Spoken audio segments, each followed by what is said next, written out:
Rural Americans deserve access to the best our nation has to offer, especially when it comes to health care. Across every state and every community, America's rural hospitals are the first line of defense, protecting our families, neighbors, and loved ones. No matter where you live, hospital care doesn't clock out. They're there 24 hours a day, 7 days a week, 365 days a year. Each year, America's over 5,000 hospitals care for millions of patients, providing 24/7 emergency care, delivering babies, cancer treatments, and other life-saving care that patients rely on. Behind every one of those patients are doctors, nurses, and caregivers working tirelessly to keep people healthy and safe. Hospitals are our community's lifelines. They employ our neighbors and keep our families' health. But now, some in Congress are threatening access to care. Tell Congress, protect patient care to keep America strong. Don't cut rural health care. The Larry Kudlow Show on the Red Apple Podcast Network.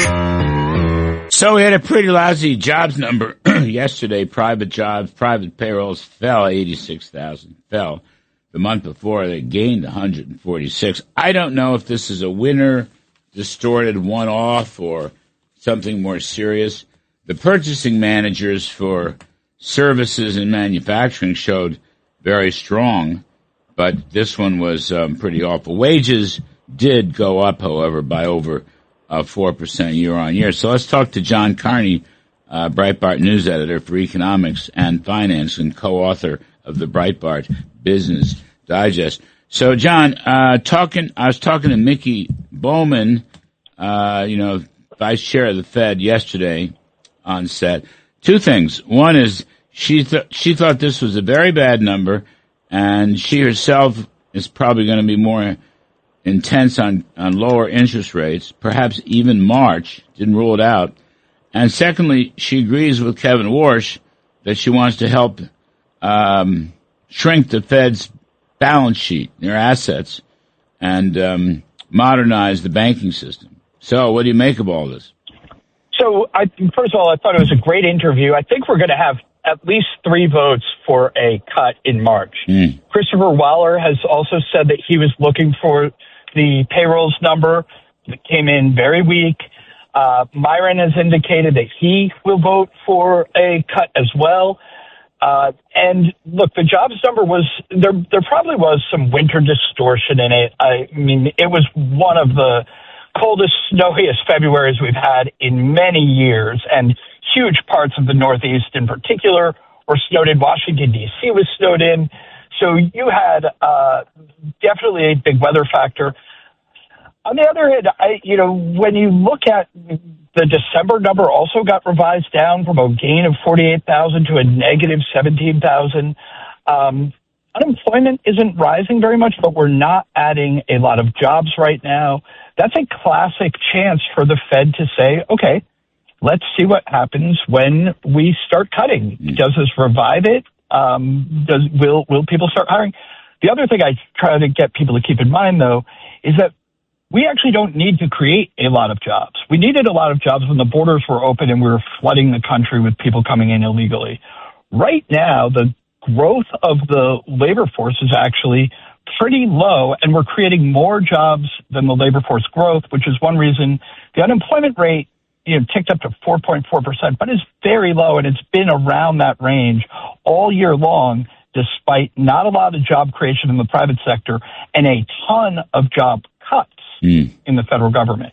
You had pretty strong numbers for the ISM, the purchasing managers. And that's why I was a little skeptical of this, but it may be. I mean, actually, to be honest, Mickey Bowman kind of woke me up because she's serious, obviously a serious person, and she said it was a problem. She said it was a major problem.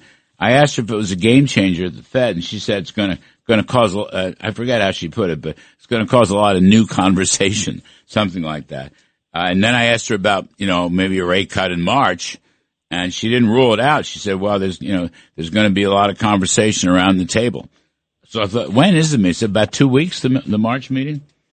If you're looking to create, grow, and sustain your wealth, download and subscribe to the Pain Points of Wealth podcast at BeBullish.com with Bob, Ryan, and Chris Payne. It's your podcast for market insights, money tips, and real talk on the economy. Download and subscribe at BeBullish.com.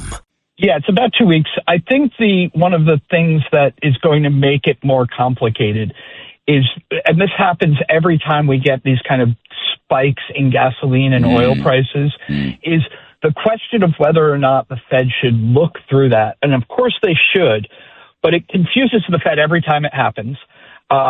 It didn't confuse them, interestingly enough, when Biden was president. Yeah. They completely said, oh, we can ignore that. It's not a problem, when it was a problem then.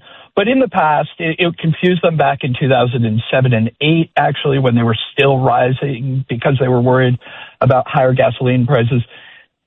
This time, I think, is very clear. It's different than the last time gasoline prices were rising, in part because we had a lot of excess savings in households back in 2022 because of because of all the stimulus, because of COVID, and then all the money, the deficit spending Biden was doing. We don't have that right now. So when gas prices go up, what we'll see is actually spending go down elsewhere. Households don't have more money to spend. They're going to get some from the tax cuts, but it's still not going to it's not going to allow higher gas prices to become inflationary. They're actually going to be a contractionary event.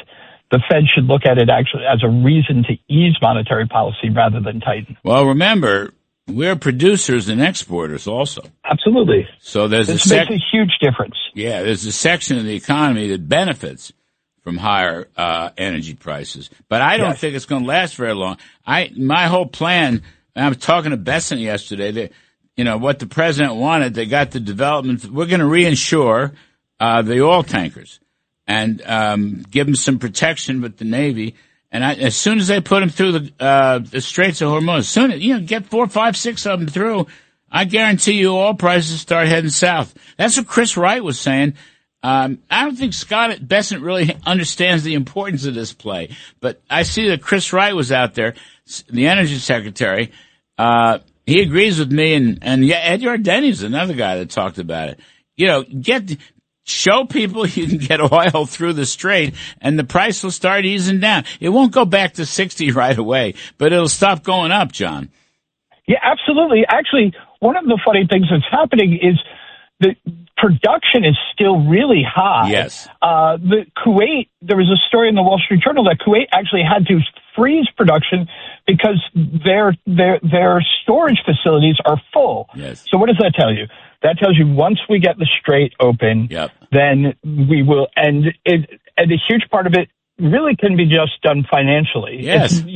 And so once we're ensuring it, that is a really important thing.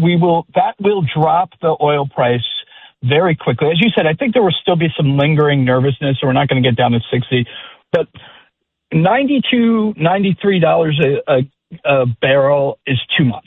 It becomes a problem for the economy. It's so funny. The big enemy in the Straits of Hormuz is not the Iranian Navy, which was sunk already. It was Lloyd's of London. Right. Right. Absolutely.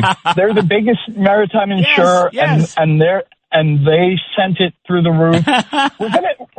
We're going to get a lot of volatility as well. Look, every time, a report comes that somebody fires a missile at a tanker, oil prices will go up, the stock market will go down. But as you said, I don't think it's going to last very long. And the real economic pain from higher oil prices actually isn't just, a few days spike or a couple days of higher gasoline prices. It's really when it starts to change both business and consumer behavior, and that takes a little while. So if they get a hold of this quickly, I don't think we're going to have a big problem there. Yeah, hopefully. Agree with you. John, we got a minute left or a minute and a half left, 2 minutes left. The trade court in New York said that Treasury's got to pay out the refunds for the tariffs, I guess $130 billion, some such. Because of the war, this story has been undercovered. I didn't even have time to talk to Scott Besson about it yesterday. But it's out there, the New York Trade Court. So you got a thought on that in the last 90 seconds? Yeah, I think this was going to happen. I don't think it's going to be a big problem. Look, the U.S. government actually pays the way the tariffs are done, even before this, is there's a lot of estimation that goes on, and then you true it up later, whether that's somebody having to pay more or the Treasury paying it back. They're going to be able to do this without much of a problem. The new tariff revenue is going to start to come in. So we're actually going to see them collecting tariffs and then sort of recycling that to pay back some of the tariffs that were paid already. I don't think it's going to be as big of a headache as people thought. They're set up to do it. It will be, look, it'll probably take a little longer than people think, even if the courts tell them to go quickly, just because there's a lot more companies that paid a lot more money. And you can't just send a check out to anyone. This isn't, if you and I go and say, hey, give me $1 million, we paid the tariffs. We need to show that we paid it. And so there's going to be some paperwork. A pal of mine who will remain unnamed, but was a former very, very, very senior Treasury official. He's been telling me that the inside the Treasury, the Bureau of Fiscal Services can dispense or dispose of these refunds, tariff refunds, very quickly. It's not a process, never been a problem. And the customs, whatever it's called, that actually gets the transactions, their record keeping is quite good. Yeah, they've got it all written down. They're used to paying refunds. Look, people get refunds from the U.S. government all the time for their taxes. Corporations get it. People get it. It's not a problem. Thank you, John Carney. By the way, folks, the daily Breitbart Business Digest is a must-read. We're going to take a break, and on the other side, General Jack Keane will come in and enlighten us about the whole Iran story. I'm Kudlow. Please stick around. The Larry Kudlow Show on the Red Apple Podcast Network. Rural Americans deserve access to the best of what our country has to offer, especially health care. Across every state, every community, America's rural hospitals are the first line of defense, protecting our families, neighbors, and loved ones.